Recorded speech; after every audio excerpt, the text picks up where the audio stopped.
ಸಮಾಜ ವಿಜ್ಞಾನ ಪಠ್ಯಪುಸ್ತಕ 6ನೆಯ ತರಗತಿ ಭಾಗ 2.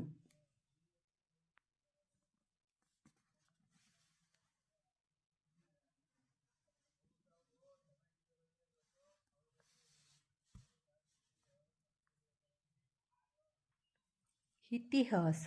ಉತ್ತರ ಭಾರತದ ಪ್ರಾಚೀನ ರಾಜಮನೆತನಗಳು. ಅಧ್ಯಾಯ 12.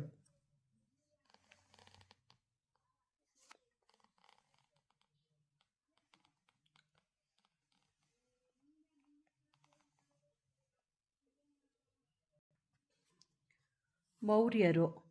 ಮಕ್ಕಳೇ, ನಮ್ಮ ರಾಷ್ಟ್ರಧ್ವಜದ ನಡುವೆ ಒಂದು ಚಕ್ರವಿದೆ. ಅದರ ಹೆಸರೇನು ಗೊತ್ತೇ? ಅದೇ ಅಶೋಕ ಚಕ್ರ. ಪ್ರಗತಿಯ ಸಂಕೇತವಾಗಿ ನಮ್ಮ ರಾಷ್ಟ್ರಧ್ವಜದಲ್ಲಿ ಅದನ್ನು ಅಳವಡಿಸಿಕೊಳ್ಳಲಾಗಿದೆ. ಹಾಗಾದರೆ ಈ ಅಶೋಕ ಯಾರು? ಯಾವ ಮನೆತನಕ್ಕೆ ಸೇರಿದವನು? ಆ ಮನೆತನದ ಇತಿಹಾಸವೇನು? ಅಶೋಕನ ಕೊಡುಗೆಗಳೇನು ಎಂಬುದನ್ನು ತಿಳಿಯೋಣ. ಭಾರತದ ಮೊಟ್ಟಮೊದಲ ಸಾಮ್ರಾಜ್ಯ ಮೌರ್ಯ ಸಾಮ್ರಾಜ್ಯ. ಈ ಸಾಮ್ರಾಜ್ಯದ ಸ್ಥಾಪಕ ಚಂದ್ರಗುಪ್ತ ಮೌರ್ಯ.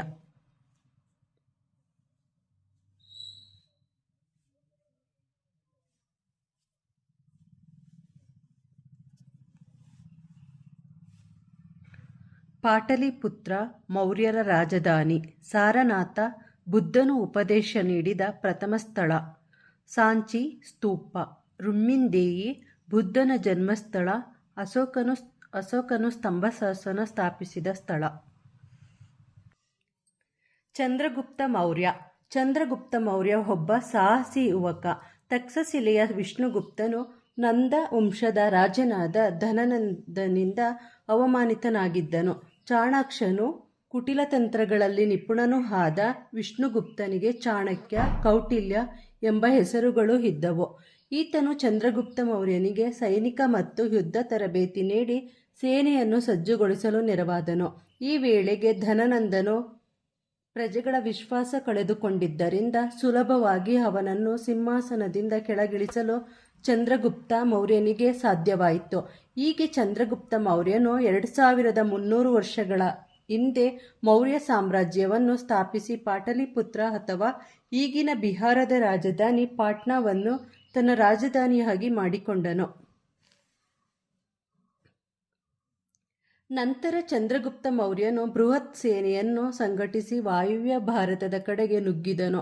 ಮ್ಯಾಸಿಡೋನಿಯಾದ ದೊರೆ ಅಲೆಕ್ಸಾಂಡರನು ಈ ಮೊದಲು ಆಕ್ರಮಿಸಿಕೊಂಡಿದ್ದ ಪ್ರದೇಶಗಳನ್ನು ಅವನ ಪ್ರತಿನಿಧಿ ಸೆಲ್ಯೂಕಸ್ ನೋಡಿಕೊಳ್ಳುತ್ತಿದ್ದನು. ಚಂದ್ರಗುಪ್ತ ಮೌರ್ಯನ ಸೈನ್ಯದ ಎದುರು ಸೋತ ಸೆಲ್ಯೂಕಸ್ ಅವನೊಡನೆ ಒಪ್ಪಂದಕ್ಕೆ ಮುಂದಾದನು.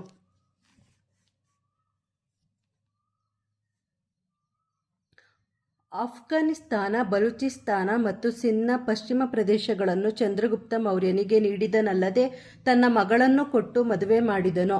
ಇದಕ್ಕೆ ಪ್ರತಿಯಾಗಿ ಚಂದ್ರಗುಪ್ತ ಮೌರ್ಯನು 500 ಆನೆಗಳನ್ನು ಸೆಲ್ಯೂಕಸನಿಗೆ ಬಳುವಳಿಯಾಗಿ ನೀಡಿದನು. ಸೆಲ್ಯೂಕಸನು ಚಂದ್ರಗುಪ್ತ ಮೌರ್ಯನ ಆಸ್ಥಾನಕ್ಕೆ ಮೆಗಾಸ್ತನೀಸ್ ಎಂಬ ರಾಯಭಾರಿಯನ್ನು ಕಳುಹಿಸಿಕೊಟ್ಟನು. ಮೆಗಾಸ್ತನೀಸ್ ಇಂಡಿಕಾ ಎಂಬ ಕೃತಿಯಲ್ಲಿ ಇಲ್ಲಿನ ತನ್ನ ಅನುಭವಗಳನ್ನು ದಾಖಲಿಸಿದ್ದಾನೆ. ವಿಷ್ಣುಗುಪ್ತ ಅಥವಾ ಕೌಟಿಲ್ಯನು ಚಂದ್ರಗುಪ್ತ ಮೌರ್ಯನ ಪ್ರಧಾನ ಮಂತ್ರಿಯಾಗಿದ್ದನು. ಈತನು ಬರೆದ ಅರ್ಥಶಾಸ್ತ್ರ ಕೃತಿಯು ರಾಜತಂತ್ರಗಳಿಗೆ ಸಂಬಂಧಿಸಿದ ಹಲವು ಸಂಗತಿಗಳನ್ನು ತಿಳಿಸುತ್ತದೆ. ಲೋಕಪ್ರಸಿದ್ಧವಾದ ಈ ಕೃತಿಯು ಮೈಸೂರಿನ ಓರಿಯೆಂಟಲ್ ಗ್ರಂಥಾಲಯದ ಹಸ್ತಪ್ರತಿ ಸಂಗ್ರಹಾಲಯದಲ್ಲಿ ಮೊಟ್ಟಮೊದಲು ದೊರಕಿತು. ಇದನ್ನು ಆರ್. ಸಾಮಶಾಸ್ತ್ರಿ ಎಂಬ ವಿದ್ವಾಂಸರು ಶೋಧಿಸಿದರು. ಚಂದ್ರಗುಪ್ತ ಮೌರ್ಯ ಜೈನ ಧರ್ಮವನ್ನು ಸ್ವೀಕರಿಸಿದನು. ತನ್ನ ಕೊನೆಯ ದಿನಗಳಲ್ಲಿ ಸಿಂಹಾಸನವನ್ನು ಮಗನಾದ ಬಿಂದುಸಾರನಿಗೆ ವಹಿಸಿಕೊಟ್ಟನು. ಜೈನ ಯತಿಗಳೊಡನೆ ಕರ್ನಾಟಕಕ್ಕೆ ಬಂದನು. ಇಂದಿನ ಹಾಸನ ಜಿಲ್ಲೆಯ ಶ್ರವಣಬೆಳಗೊಳದಲ್ಲಿ ಸಲ್ಲೇಖನ ಎಂಬ ಕಠಿಣ ವ್ರತವನ್ನು ಕೈಗೊಂಡು ದೇಹತ್ಯಾಗ ಮಾಡಿದನು. ಬಿಂದುಸಾರನು ಸುಮಾರು 25 ವರ್ಷಗಳ ಕಾಲ ಆಳ್ವಿಕೆ ನಡೆಸಿದನು. ಸಾಮ್ರಾಟ ಅಶೋಕ. ಬಿಂದುಸಾರನ ನಂತರ ಅವನ ಮಗ ಅಶೋಕನು ಅಧಿಕಾರಕ್ಕೆ ಬಂದನು. ಜಗತ್ತಿನ ಇತಿಹಾಸದಲ್ಲಿ ಅವನಿಗೆ ವಿಶಿಷ್ಟ ಸ್ಥಾನವಿದೆ. ಪ್ರಜೆಗಳೆಲ್ಲರೂ ನನ್ನ ಮಕ್ಕಳಿದ್ದಂತೆ ಎನ್ನುವ ಮೂಲಕ ಪ್ರಜಾಪಾಲನೆಗೆ ಆದ್ಯತೆ ನೀಡಿದ ಮೊದಲ ದೊರೆ. ಅಶೋಕನ ಶಾಸನಗಳು. ಭಾರತ ಉಪಖಂಡದ ಉದ್ದಗಲಕ್ಕೂ ನೂರಾರು ಅಶೋಕನ ಶಾಸನಗಳು ಹರಡಿಕೊಂಡಿವೆ. ಈ ಶಾಸನಗಳು ಪ್ರಧಾನವಾಗಿ ಬ್ರಾಹ್ಮಿ ಲಿಪಿ ಮತ್ತು ಪ್ರಾಕೃತ ಭಾಷೆಯಲ್ಲಿ ಕಂಡುಬಂದಿವೆ. ಕರ್ನಾಟಕದ 9 ಸ್ಥಳಗಳಲ್ಲಿ ಅಶೋಕನ 17 ಶಾಸನಗಳು ದೊರೆತಿವೆ. ಇವುಗಳಲ್ಲಿ ರಾಯಚೂರು ಜಿಲ್ಲೆಯ ಮಸ್ಕಿ ಶಾಸನ ಪ್ರಮುಖವಾದುದು, ಏಕೆಂದರೆ ಈ ಶಾಸನದಲ್ಲಿ ಮೊಟ್ಟಮೊದಲ ಬಾರಿಗೆ ಅಶೋಕನ ಹೆಸರು ಕಂಡುಬಂದಿತು. ಆವರೆಗಿನ ಶಾಸನಗಳಲ್ಲಿ ದೇವನಾಂಪ್ರಿಯ ಪ್ರಿಯದರ್ಶಿ ಎಂದಷ್ಟೇ ಇದ್ದಿತು. ಮಸ್ಕಿಯ ಶಾಸನದಲ್ಲಿ ದೇವನಾಂಪ್ರಿಯ ಪ್ರಿಯದರ್ಶಿ ಅಶೋಕ ಎಂದು ಬರೆಯಲಾಗಿತ್ತು.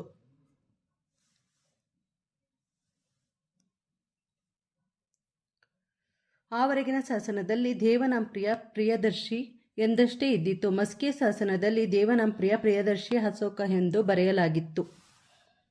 ಇದರಿಂದಾಗಿ ಅಶೋಕನೇ ದೇವನಾಂಪ್ರಿಯ ಪ್ರಿಯದರ್ಶಿ ಎಂಬುದಾಗಿ ತಿಳಿದು ಬಂದಿತು. ಅಶೋಕನ ಶಾಸನಗಳಿಂದ ಅವನ ಜೀವನ, ಸಾಧನೆ, ಸಾಮ್ರಾಜ್ಯದ ವ್ಯಾಪ್ತಿ ಮೊದಲಾದ ಅಂಶಗಳನ್ನು ತಿಳಿದುಕೊಳ್ಳಬಹುದು.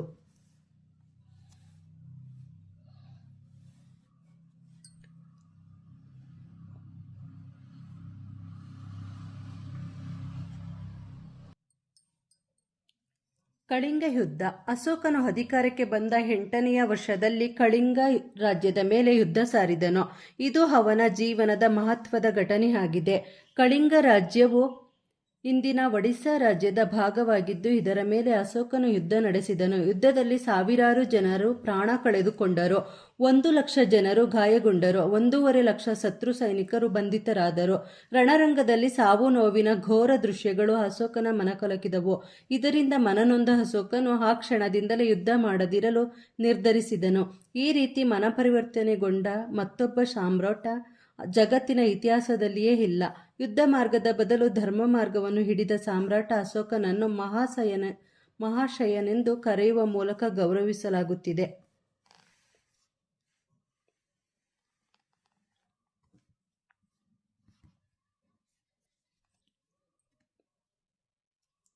ಧರ್ಮ ಪ್ರಸಾರ. ಅಶೋಕನು ಬೌದ್ಧ ಧರ್ಮದತ್ತ ಆಕರ್ಷಿತನಾಗಿ ಆ ಧರ್ಮವನ್ನು ಸ್ವೀಕರಿಸಿದನು. ಧರ್ಮದ ಸಂದೇಶಗಳನ್ನು ಪ್ರಜೆಗಳಿಗೆ ಸಾರ ಹೊರಟನು. ಗುರು ಹಿರಿಯರು ಮತ್ತು ತಂದೆ ತಾಯಿಯರಿಗೆ ವಿಧೇಯರಾಗಿರಬೇಕು.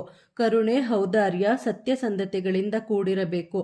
ಹಿಂಸೆ, ಕೋಪ, ಮಾತ್ಸರ್ಯ ಮೊದಲಾದವುಗಳನ್ನು ತೊರೆಯಬೇಕು ಎಂದನು. ಅಶೋಕನು ಪಾಟಲಿಪುತ್ರದಲ್ಲಿ 3ನೇ ಬೌದ್ಧ ಸಮ್ಮೇಳನವನ್ನು ನಡೆಸಿದನು. ಬೌದ್ಧ ಸ್ತೂಪಗಳನ್ನು ನಿರ್ಮಿಸಿದನು. ಬುದ್ಧನ ಸಂದೇಶಗಳನ್ನು ಹರಡಲು ರಾಯಭಾರಿಗಳನ್ನು ದೇಶ ವಿದೇಶಗಳಿಗೆ ಕಳುಹಿಸಿದನು.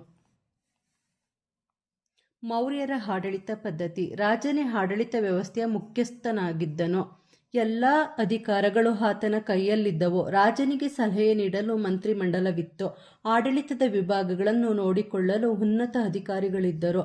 ಅವರಲ್ಲಿ ಧರ್ಮ ಮಹಾಮಾತ್ರರು ಎಂಬ ವಿಶೇಷ ಅಧಿಕಾರಿಗಳು ಜನರಲ್ಲಿ ಉತ್ತಮ ನೀತಿ ನಡತೆಯನ್ನು ಪ್ರಚಾರ ಮಾಡುತ್ತಿದ್ದರು. ಅನಾಥರು, ವಿಧವೆಯರು ಮತ್ತು ವಯೋವೃದ್ಧರ ಕ್ಷೇಮವನ್ನು ನೋಡಿಕೊಳ್ಳುವ ಜವಾಬ್ದಾರಿ ಕೂಡ ಅವರಿಗಿತ್ತು. ಆಡಳಿತದ ಅನುಕೂಲಕ್ಕಾಗಿ ವಿಶಾಲವಾದ ಸಾಮ್ರಾಜ್ಯವನ್ನು ಹಲವು ಪ್ರಾಂತಗಳಾಗಿ ವಿಂಗಡಿಸಲಾಗಿತ್ತು. ಗ್ರಾಮಗಳಲ್ಲಿ ಗ್ರಾಮಿಕನು ಅಲ್ಲಿಯ ಹಿರಿಯರ ನೆರವಿನಿಂದ ಆಡಳಿತ ಮಾಡುತ್ತಿದ್ದನು. ಗ್ರಾಮಗಳಿಗೆ ಸಾಕಷ್ಟು ಅಧಿಕಾರ ನೀಡಲಾಗಿತ್ತು. ಗ್ರಾಮದ ವಿವಾದಗಳನ್ನು ಗ್ರಾಮಸಭೆಯೇ ಬಗೆಹರಿಸುತ್ತಿತ್ತು. ಮೌರ್ಯರ ಆಡಳಿತವು ಮುಂದಿನ ಅನೇಕ ರಾಜಮನೆತನಗಳ ಮೇಲೆ ತನ್ನ ಪ್ರಭಾವವನ್ನು ಬೀರಿತು. ವಾಸ್ತು ಮತ್ತು ಮೂರ್ತಿಶಿಲ್ಪ. ಅಶೋಕನ ಕಾಲದ ಕೆಲವು ವಾಸ್ತು ಮತ್ತು ಮೂರ್ತಿಶಿಲ್ಪಗಳನ್ನು ಇಂದಿಗೂ ಕಾಣಬಹುದಾಗಿದೆ. ಅವುಗಳಲ್ಲಿ ಸ್ತೂಪಗಳು ಮತ್ತು ಸ್ತಂಭಗಳು ಪ್ರಮುಖವಾಗಿವೆ. ಅವುಗಳಲ್ಲಿ ಮಧ್ಯಪ್ರದೇಶದ ಸಾಂಚಿಯ ಸ್ತೂಪ ಮತ್ತು ಸಾರನಾಥದ ಸ್ತಂಭಗಳು ಪ್ರಸಿದ್ಧವಾಗಿವೆ. ಸಾರನಾಥ ಸ್ತಂಭದ ಮೇಲಿನ 4 ತಲೆಯ ಸಿಂಹ ಬೋಧಿಗೆಯು ನಮ್ಮ ರಾಷ್ಟ್ರ ಲಾಂಛನವಾಗಿದೆ.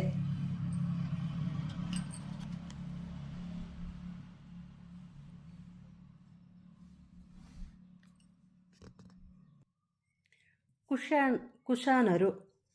ಸುಮಾರು 2000 ವರ್ಷಗಳ ಹಿಂದೆ ಗಾಂಧಾರ ಅಥವಾ ಈಗಿನ ಅಫ್ಘಾನಿಸ್ತಾನ ಎಂಬ ಪ್ರದೇಶದಲ್ಲಿ ಕುಶಾನ ಎಂಬ ರಾಜವಂಶವು ಆಳ್ವಿಕೆ ನಡೆಸುತ್ತಿತ್ತು. ಕಾಲಕ್ರಮೇಣ ಭಾರತದ ಕೆಲವು ಭಾಗಗಳು ಕುಶಾನರ ವಶವಾದವು. ಕುಶಾನರಲ್ಲಿ ಕನಿಷ್ಕ ಪ್ರಸಿದ್ಧನಾದ ಅರಸ.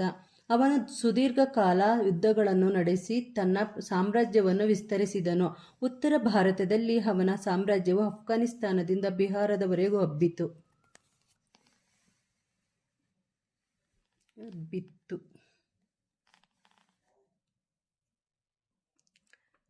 ಕನಿಷ್ಕ ಬೌದ್ಧ ಧರ್ಮದ ಅನುಯಾಯಿಯಾಗಿದ್ದ ಕನಿಷ್ಕನು ಕೂಡ ಸಾಮ್ರಾಟ ಅಶೋಕನಂತೆ ಹಲವು ಸ್ತೂಪಗಳನ್ನು ಕಟ್ಟಿಸಿದನು. ಬೌದ್ಧ ಮತ ಪ್ರಚಾರಕರನ್ನು ದೇಶ ವಿದೇಶಗಳಿಗೆ ಕಳುಹಿಸಿದನು.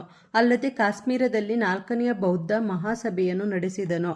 ಕನಿಷ್ಕನು ತಾನು ಅಧಿಕಾರಕ್ಕೆ ಬಂದ ನೆನಪಿಗಾಗಿ ಸಕ ಅಥವಾ ಸಾಲಿವಾಹನ ಸಕ ವರ್ಷವನ್ನು ಪ್ರಾರಂಭ ಮಾಡಿದನು. ಇದೇ ಇಂದು ಭಾರತ ಸರ್ಕಾರದ ಅಧಿಕೃತ ಕ್ಯಾಲೆಂಡರ್ ವರ್ಷವಾಗಿದೆ. ವಾಸ್ತುಶಿಲ್ಪ ಮತ್ತು ಮೂರ್ತಿಶಿಲ್ಪ ಕನಿಷ್ಕನು ಹಲವು ಸ್ತೂಪಗಳನ್ನು ನಿರ್ಮಿಸಿದನು. ಪುರುಸಪುರ ಅಥವಾ ಇಂದಿನ ಪೇಶಾವರದಲ್ಲಿ ಅವನು ಕಟ್ಟಿಸಿದ ಸ್ತೂಪಕ್ಕೆ 13 ಅಂತಸ್ತುಗಳ ಗೋಪುರವಿತ್ತು. ಗೋಪುರವು 400 ಅಡಿ ಎತ್ತರವಿತ್ತು. ಆ ಕಾಲದ ಒಂದು ಕೌತುಕವೆನಿಸಿತ್ತು.